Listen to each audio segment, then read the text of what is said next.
বরিশাল ছাত্রদলের নেতৃত্ব যেন থমকে আছে মেয়াদোত্তীর্ণ কমিটির বেড়াজালে। সদর উপজেলা ছাত্রদলের আহ্বায়ক আব্দুল কাদের মোল্লা হামলা, মামলা আর অমানবিক নির্যাতনেও দমাতে পারেনি যাকে। দিন বদলের পালায় এখন স্বপ্নের জাল বুনছেন।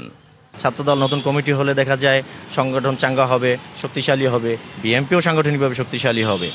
শুধু কাদেরই নয়, তৃণমূলের প্রতিটি নেতাকর্মীর আশা দীর্ঘ 8 বছর আগের জেলা, উপজেলা ও মহানগর কমিটি ভেঙে আসুক নতুন নেতৃত্ব, মূল্যায়ন করা হোক ত্যাগী ও যোগ্যদের। কালার এক্সপার্ট ডার্ক স্যাপ এবং মাইল্ড অন হ্যান্ডস টেকনোলজি সমৃদ্ধ অরিক্স অ্যাডভান্স ডিটারজেন্ট পাউডার আপনার লন্ড্রি এক্সপার্ট।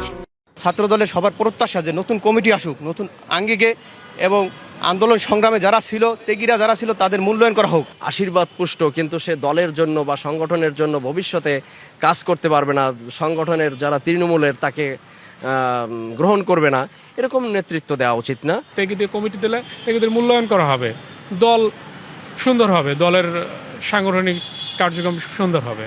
এদিকে ত্যাগীদের মূল্যায়িত করার কথা উঠে আসে বিএনপি নেতৃবৃন্দর কণ্ঠে। জোরালো হয় কমিটি পুনর্গঠনের বিষয়টি। সরকার গঠন কেবল মাত্র 2 মাস হয়েছে, তারপরও আমাদের সাংগঠনিক কার্যক্রম চলমান রয়েছে।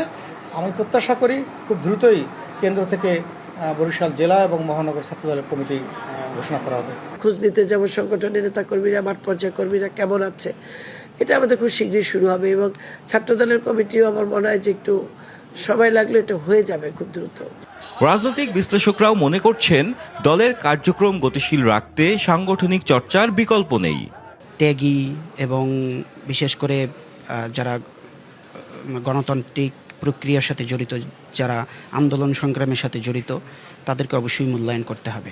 এই যদি মূল্যায়নটা না হয় আপনার প্রতি 1 বছর বা 2 বছর পর পর, তাহলে ওই নেতৃত্ব বিকশিত হবে না। সবশেষ 2018 সালে সভাপতি, সম্পাদক সহ 5 সদস্যের বরিশাল জেলা ছাত্রদলের কমিটি ঘোষণা করা হয়, যেটি 3 বছর পর 2021 সালে 487 সদস্যে পূর্ণতা পায়। Ziad Mahmud, DBC News, Barishal.